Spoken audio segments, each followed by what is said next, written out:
नमस्कार, स्वागत है आपका अजीत अंजुम जी के प्लेटफॉर्म पर। मैं हूं नीलू व्यास। 19 अप्रैल को पहले चरण का चुनाव है और अभी कुछ ही दिन बचे हैं। आज ऑलरेडी 12 तारीख हो चुकी है और सारी इस समय जो फोकस है वो चुनाव प्रचार पर है। और ये माना जाता है कि जब आचार संहिता लगती है तो सब कुछ चुनाव आयोग के अधीन हो जाता है और अगर चुनाव आयोग के मुताबिक चीजें अगर नहीं हो हैं, अगर देश का लोकतंत्र खतरे में है, अगर पॉलिटिकल पार्टीज को जितने भी राजनीतिक दल है, केवल सत्तारूढ़ दल नहीं, अगर उनको लेवल प्लेइंग फील्ड नहीं मिल रहा है, तो फिर चुनाव आयोग अपना आर्टिकल 324 को एक्सरसाइज कर सकता है। उसको उसमें स्पेशल पावर्स दी गई हैं कि सभी पॉलिटिकल पार्टीज को एक बराबर वाली जमीन मिले। लेकिन क्या ऐसा हो रहा है? ऐसा नहीं हो रहा है और इस चीज को बार-बार विपक्षी दल तो दर्शाते ही हैं, लेकिन अब करीब 87 ब्यूरोक्रेट्स यानी कि 87 नौकरशाह जिन्होंने और ये वो नौकरशाहों की लिस्ट है जिन्होंने राज्य सरकारों को सर्व किया है, जिन्होंने केंद्र सरकार को अलग-अलग डिपार्टमेंट्स में उन्होंने सर्व किया है। उन्होंने ये भी कहा है कि हम किसी पॉलिटिकल पार्टी से जुड़े नहीं हैं और हमारा जो कमिटमेंट है वो केवल और केवल संवैधानिक मूल्यों के साथ है। ये वो 87 दलों ग्रुप का जो ब्यूरोक्रेट्स हैं, उन्होंने एक ओपन लेटर लिखा है इलेक्शन कमीशन ऑफ इंडिया को, एक खुली चिट्ठी लिखी है, ये कहते हुए कि इलेक्शन कमीशन को फर्म एक्शन लेना चाहिए सरकार के खिलाफ और जहां-जहां पर मॉडल कोड ऑफ कंडक्ट हो रहा है, इलेक्शन कमीशन को यह देखना चाहिए कि लेवल प्लेइंग फील्ड जिस तरीके से नहीं मिल रहा है, उसको मुहैया कराना चाहिए। तो उस सोते हुए इलेक्शन कमीशन को, उस सोते हुए चुनाव आयोग को ये 87 ब्यूरोक्रेट्स ने चिट्ठी लिखी है और ऐसा नहीं कि ये पहली बार चिट्ठी लिखी है। 2019 में भी इन सारे ब्यूरोक्रेट्स ने चिट्ठी लिखी थी और ये जो कॉन्स्टिट्यूशनल कॉन्डक्ट ग्रुप है, ये एक कॉन्स्टिट्यूशनल कॉन्डक्ट ग्रुप नाम का ग्रुप है जिसमें कि 87 ब्यूरोक्रेट्स हैं जिन्होंने एक open letter election commission of India को लिखा है और उस चिट्ठी में जो बातें उन्होंने कही हैं वो यही कही है कि जिस तरीके से टाइमिंग का किस तरीके से विपक्षी दलों की हंटिंग हो रही है, विपक्षी दलों के ऐसा लग रहा है कि जानबूझकर किसी एक पॉलिटिकल मोटिव के तहत सरकार उनके पीछे पड़ी हुई है। अरविंद केजरीवाल की गिरफ्तारी का भी उसमें जिक्र है कि टाइमिंग थोड़ा सा सस्पिशियस है क्योंकि आसमान नहीं गिर जाता अगर अरविंद केजरीवाल के खिलाफ जो एक्शन होना था या पूछताछ होनी थी वो चुनाव के बाद हो जाती, लेकिन ठीक चुनाव के पहले उनको गिरफ्तार करना यानी कि कहीं ना कहीं विपक्षी दलों को कमजोर करने की कोशिश है। तो ये तमाम बातें आज इन सारे ब्यूरोक्रेट्स ने लिखी है और मैं आपको पैराग्राफ वाइज पढ़कर बताऊंगी कि आखिर इन ब्यूरोक्रेट्स ने क्या लिखा है। अब ये देखिएगा, उन्होंने सी राजीव कुमार और जो दो बाकी इलेक्शन कमिश्नर्स हैं उनको ये चिट्ठी एड्रेस करते हुए लिखा है कि we are deeply disturbed by the failure of the election commission to take immediate action in this matter.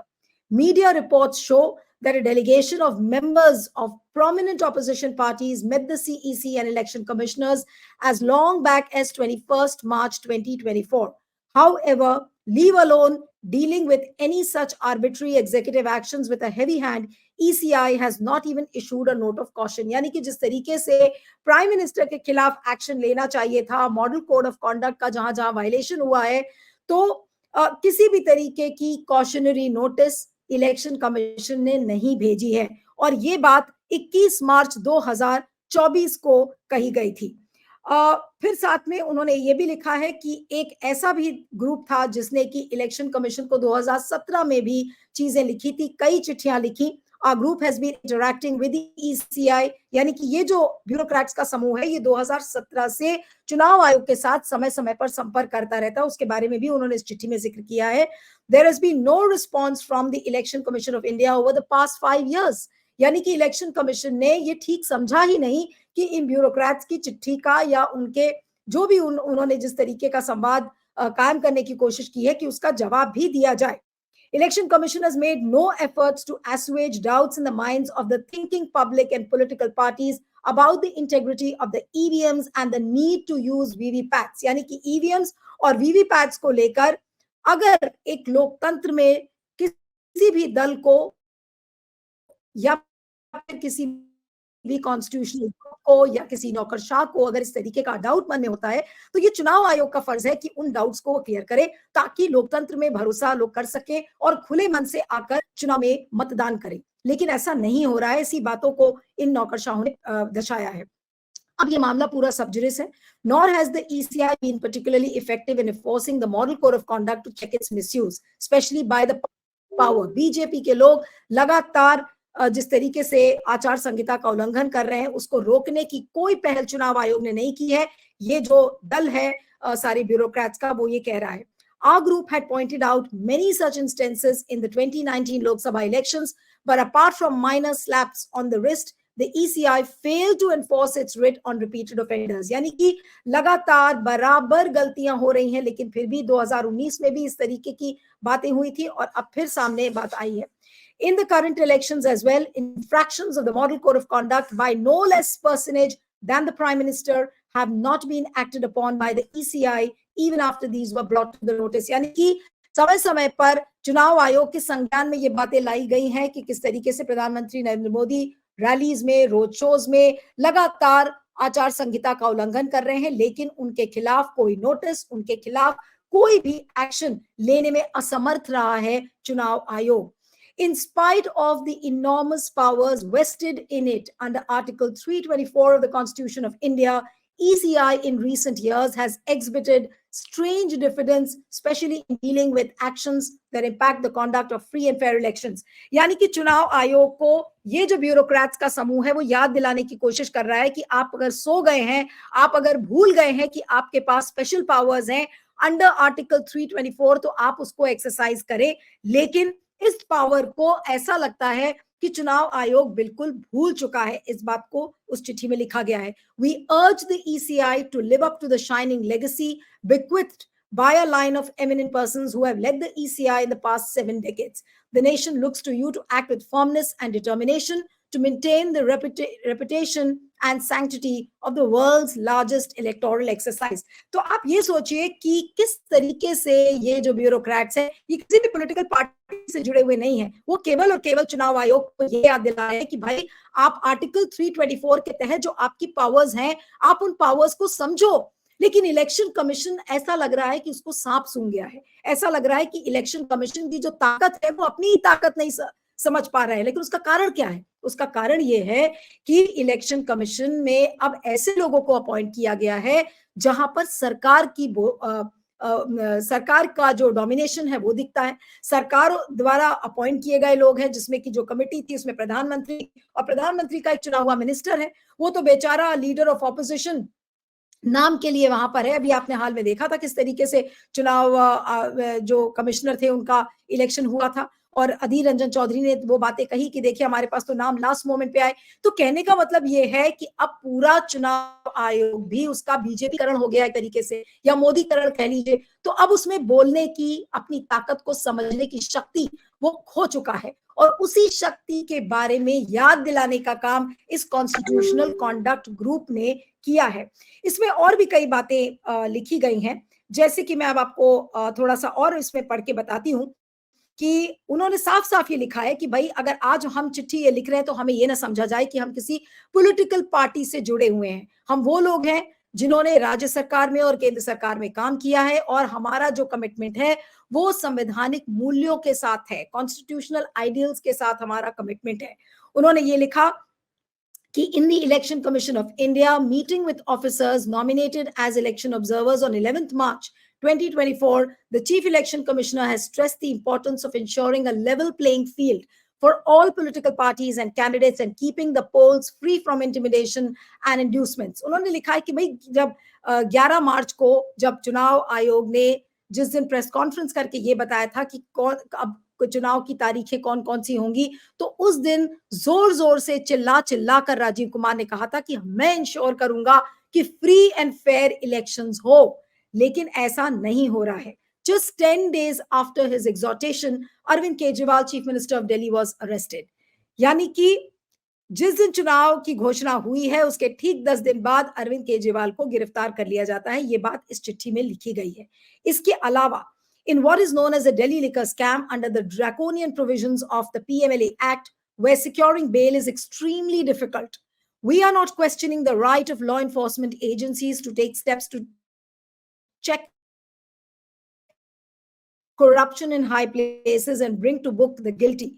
What we are concerned about is the timing of the arrest. The liquor policy has been investigated for over 13 months, and two prominent Aam Aadmi Party leaders have been in custody for months, with one of them, Sanjay Singh, being released on bail recently. Manish Sisodia continues in jail.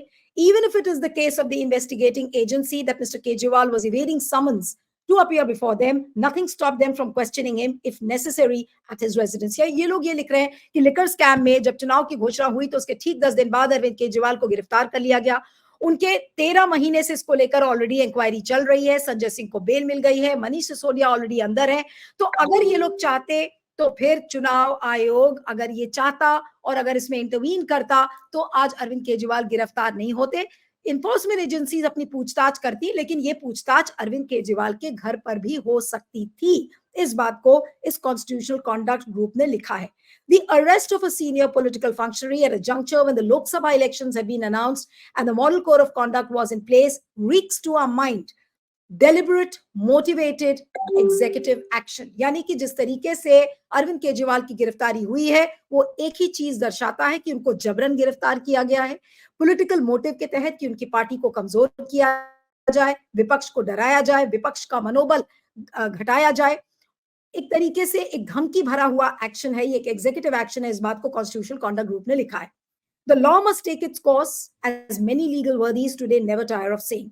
But the heavens would not have fallen if coercive action had been initiated after the end of election process on 4 June 2024, जो कि बहुत natural सा process है कि क्या आसमान गिर जाता अगर अरविंद केजरीवाल के खिलाफ 4 जून के बाद एक्शन ले लिया जाता? ऐसी क्या जल्दी थी मोदी जी को कि इन्फोर्समेंट एजेंसीज ने उनको ठीक चुनाव के पहले ही गिरफ्तार कर लिया? One could understand that in the case of a criminal investigation related to the right to life of a citizen, immediate arrest may be warranted. Surely this would not apply in the case of prominent political figure who's hardly likely to be a flight risk, and in whose case, with the investigations having gone on for so many months, the possibilities of tampering with evidence and influencing witnesses are quite remote. तो उन्होंने ये लिखा है कि अरविंद केजरीवाल ऐसे नहीं थे कि वो देश से भाग जाते या कहीं वो चले जाते, वो फ्लाइट रिस्क कैंडिडेट बिल्कुल नहीं है। तो उनसे आराम से जो पूछताछ के तहत उनको गिरफ्तार किया गया है। साथ में उन्होंने ये भी कहा कि द आप CM arrest is not an isolated instance. A disturbing pattern of harassment and witch hunting of opposition parties and opposition politicians on the cusp of general elections calls into question the motivation of the agencies। यानी कि agencies इस समय सरकार का हथियार बनकर काम कर रही हैं चुनाव के पहले, और चुनाव आयोग कुछ नहीं बोल रहा है। चुनाव आयोग अगर चाहे तो आज इन्फोर्समेंट एजेंसीज को अंडर आर्टिकल 324 बोल सकता है कि आप किसी भी पॉलिटिकल पार्टी के खिलाफ इस तरीके का एक्शन नहीं लेंगे। अगर कोई भी एक्शन लेना है तो आप चुनाव के बाद लेंगे, लेकिन चुनाव आयोग ऐसा कुछ नहीं कर रहा है। चुनाव आयोग के पास ताकत है, लेकिन उस ताकत का इस्तेमाल नहीं कर रहा है। इसी बात का रोना है इन सारे ब्यूरोक्रेट्स को, और कंप्लेंट इन्होंने एक तरीके से लिखी है, एक ओपन लेटर लिखकर ध्यान दिलाने की कोशिश की है चुनाव आयोग को कि क्यों सो रहा है चुनाव आयोग। और उसने कई उदाहरण दिए हैं कि सीएम केजरीवाल का की जो गिरफ्तारी है वो एग्जाम्पल है। साथ में उन्होंने महुआ मोइत्रा के जो सर्चेस हो रहे हैं, महुआ मोइत्रा के घर पर जो जांच पड़ताल जो चल रही है उसका उन्होंने जिक्र किया है। साथ में उन्होंने ये भी कहा है कि जिस तरीके से कांग्रेस पार्टी के अकाउंट्स को फ्रीज कर दिया गया है उसके बारे में भी उन्होंने लिखा है। और उसको मैं पढ़ देती हूँ एग्जैक्टली क्या लाइन है कि a disturbing pattern of harassment and witch hunting of opposition parties and opposition politicians on the cusp of general elections calls into question the motivation of the agencies. It is puzzling why the income tax department should reopen old assessments of the Indian National Congress as well as those of other opposition parties, that too on the eve of general election. Carrying out searches of the premises related to Mahua Moitra, the Trinamool Congress politician who is a candidate in the Lok Sabha elections at this juncture, and issuing notices to other opposition candidates again defies explanation। यानी कि कोई explanation नहीं है, कोई logic नहीं है इस काम का, लेकिन फिर भी एनफोर्समेंट एजेंसीज इस काम को कर रही हैं, और चुनाव आयोग चाहता तो ये चीज ना होती। इस बात को उन्होंने लिखा है। फिर क्या लिखा है कि given the tardy record of the central enforcement agencies, जिस तरीके का ट्रैक रिकॉर्ड रहा है एनफोर्समेंट एजेंसीज का, और उनको एक आतुर रहते हैं किसी के खिलाफ भी एक्शन लेने के लिए, तो ये जो डाउट्स है लोगों के मन में, ये डाउट्स बढ़ाते हैं कि इसको न्यायपूर्वक इस एक्शन को एक न्यायपूर्वक एक्शन नहीं बताया जाएगा, बल्कि एक पॉलिटिकल मोटिव के तहत इसको किया जा रहा है। The arrest of political functionaries and the harassment of political parties after the election process has started not only deprives individuals of the exercise of their fundamental right under the Article 19 of the Constitution of India, but also distracts political parties from focusing on the primary task of conducting their election. यानी कि जो कहने का मतलब है वो यही है कि इस समय राजनीतिक दलों का काम था चुनाव में लड़ना, चुनाव में शिरकत करना, लोगों के पास अपनी बातों को रखना, ताकि जनता ये मन बना सके कि आखिर उसे किस पार्टी को वोट करना है। लेकिन इस तरीके से जेल में भेजकर, लोगों के ऊपर रेड डालकर, आज खुद नरेंद्र मोदी ने यह साबित कर दिया है कि उन्होंने विपक्ष के लिए गड्ढे खोद दिए हैं और चुनाव आयोग उनके साथ है इसमें। चुनाव आयोग अगर चाहता तो प्रधानमंत्री नरेंद्र मोदी की हिम्मत नहीं पड़ती कि वो किसी भी राजनीतिक दल का अकाउंट फ्रीज करते या फिर किसी को भी जेल भेजते। अभी कल भी प्रधानमंत्री नरेंद्र मोदी ने हिंदुस्तान को एक इंटरव्यू में कहा है कि देखिए, और मैंने उसको नोट करके रखा था, उन्होंने कहा कि जो भ्रष्टाचार निवारण है और भ्रष्टाचार के साथ कोई समझौता नहीं किया जाएगा और 4 जून के बाद ऐसी और गिरफ्तारियां होंगी। अगर इस तरीके की बातें प्रधानमंत्री नरेंद्र मोदी कर रहे हैं, तो फिर मुझे नहीं लगता कि आज चुनाव आयोग का क्या अस्तित्व खत्म हो गया है। चुनाव आयोग को ये चीजें दिखती नहीं है। वो ओपनली इन बातों को वो इंटरव्यू में कह रहे हैं, ताकि जो भी बचा खुचा जो चुनाव है, वो जो बाकी राजनीतिक दल हैं, जो विपक्ष के लोग हैं, वो इतने डर जाएं कि वो मुंह ही ना खोले। क्या अब वो मैदान में ही नहीं जाएंगे? आप ये देख लीजिए कि कितने लोग इस समय डरे हुए हैं। आम आदमी पार्टी का आपको एग्जाम्पल सामने है कि आम आदमी पार्टी के अरविंद केजरीवाल के जाने के बाद उनके तमाम राज्यसभा एमपीज चुप हो गए हैं। राजकुमार आनंद जो उनके कैबिनेट मंत्री हैं, उन्होंने खुद इस्तीफा दे दिया, ये कहते हुए कि हम भ्रष्ट पार्टी के साथ इन्वॉल्व नहीं होंगे। तो क्या ये लोगों को समझ में नहीं आ रहा है कि ये जबरन जो जिस तरीके की कार्रवाई हो रही है, और प्रधानमंत्री कहते हैं कि देखिए हम भ्रष्टाचार हटा रहे हैं, तो ये केवल क्या राजनीतिक भ्रष्टाचार की ही लड़ाई लड़ते रहेंगे जिसमें वो विपक्ष को कमजोर करेंगे, और ये चीजें चुनाव आयोग को दिख ही नहीं रही हैं। और अगर चुनाव आयोग नहीं है तो हमारे देश के लोकतंत्र का क्या होगा? आज बार बार इन्हीं चीजों को, इसी डर को बार बार ये नौकरशाह बताने की कोशिश कर रहे हैं, लेकिन चुनाव आयोग ने अपने आंख में पट्टी बांध ली है। और अगर चुनाव आयोग के आंख में इसी तरह से पट्टी बंधी रहेगी तो फिर क्या होगा? ये 2024 का जो चुनाव है, ये तो भगवान ही मालिक है उसका कि ये चुनाव का नतीजा क्या होगा। और अभी तो चुनाव शुरू नहीं हुआ है, तब आप इस तरीके की चीजें देख रहे हैं। एक बार चुनाव शुरू हो जाएगा, फिर तो पता नहीं क्या क्या चीजें देखने को मिलेंगी और क्या क्या प्रधानमंत्री नरेंद्र मोदी बोलेंगे और क्या क्या एनफोर्समेंट एजेंसीज करेंगी। ये जो केंद्रीय जांच एजेंसीज हैं, क्या पता कि पूरे जो 7 फेजेस का चुनाव है, 7 फेज आते आते तमाम नेताओं को अंदर कर दिया जाएगा, तो क्या होगा? क्या विपक्ष रहित चुनाव होगा? तो ये तो वही हो गया कि जो बाकी लोग बोल रहे हैं कि नरेंद्र मोदी अपने देश को बिल्कुल रशिया और नॉर्थ कोरिया जैसा बनाना चाह रहे हैं, जहां पर एक पार्टी, एक धर्म और सब कुछ एक ही नेता, one party, one nation, one party, one man. उसी तरीके से अब क्या लगता है कि प्रधानमंत्री नरेंद्र मोदी चुनाव को कराने की कोशिश कर रहे हैं। तो ऐसे में क्या गलत है जब लोग कह रहे हैं कि भाई संविधान बचेगा ही नहीं? जब मोदी जी ही सर्वे सर्वा हो जाएंगे तो संविधान की जरूरत क्या है? आज इसी डर को आज इस कॉन्स्टिट्यूशनल कॉन्डक्ट ग्रुप ने दर्शाने की कोशिश की है अपने इस ओपन लेटर के जरिए। और अगर आज भी इस चिट्ठी का कोई असर चुनाव आयोग पर नहीं पड़ता, बड़ी बड़ी बातें प्रेस कॉन्फ्रेंस में कहना राजीव कुमार के कि देखिए हम इंश्योर करेंगे लेवल प्लेइंग फील्ड, और फिर उसके बाद चुप हो जाना और कह देना कि कान में तेल डाल लेना कि अब कोई हमें मतलब नहीं है। विपक्ष की पार्टीज लगातार इलेक्शन कमीशन में जा रही हैं, कंप्लेंट्स कर रही हैं, चाहे वो बीजेपी के एड्स हो, चाहे प्रधानमंत्री ने जिस तरीके से कांग्रेस के मैनिफेस्टो को इंडियन मुस्लिम लीग का मैनिफेस्टो बता दिया। आखिर चुनाव आयोग क्या कर रहा है? प्रधानमंत्री नरेंद्र मोदी अपनी रैलीज में बच्चों का इस्तेमाल करते हैं। राजीव कुमार को याद करिए, बच्चों के इस्तेमाल को हम बर्दाश्त नहीं करेंगे, कोई भी पॉलिटिकल पार्टी अगर करेगी तो। क्या हो गया? आज वही राजीव कुमार को क्या हो गया? उनको सांप सूंघ गया है, वो उनकी आंखें बंद हो गई हैं। तो जाहिर सी बात है कि आंखें उन्होंने जानबूझकर बंद कर ली हैं। उनको भले मोदी जी कहें या ना कहें, लेकिन अब उनके ऊपर एक दबाव है। उनको ये लगता है कि भाई हमारा पॉलिटिकल अपॉइंटमेंट तो अब प्रधानमंत्री और उनके चुने हुए मंत्री द्वारा होगा, तो कहीं ऐसा ना हो कि हमारी नौकरी चली जाए अगर हम बीजेपी के लोगों के खिलाफ एक्शन ले लेंगे। तो क्या एक ऐसा चुनाव हमारे देश में, एक ऐसा चुनाव आयोग की हमें जरूरत है जो मुँह ना खोल सके, जो बोल ना सके, जो किसी भी सत्तारूढ़ दल की गलती ना बता सके, ऐसे देश का क्या फ़ायदा और ऐसे चुनाव का क्या फ़ायदा? इसी लाइन से मैं इस प्रोग्राम को ख़त्म करती हूँ और आपके फीडबैक का मुझे इंतज़ार रहेगा और बने रहिएगा आप मेरे साथ अजीत अंजुम जी के प्लेटफ़ॉर्म पर। Thank you.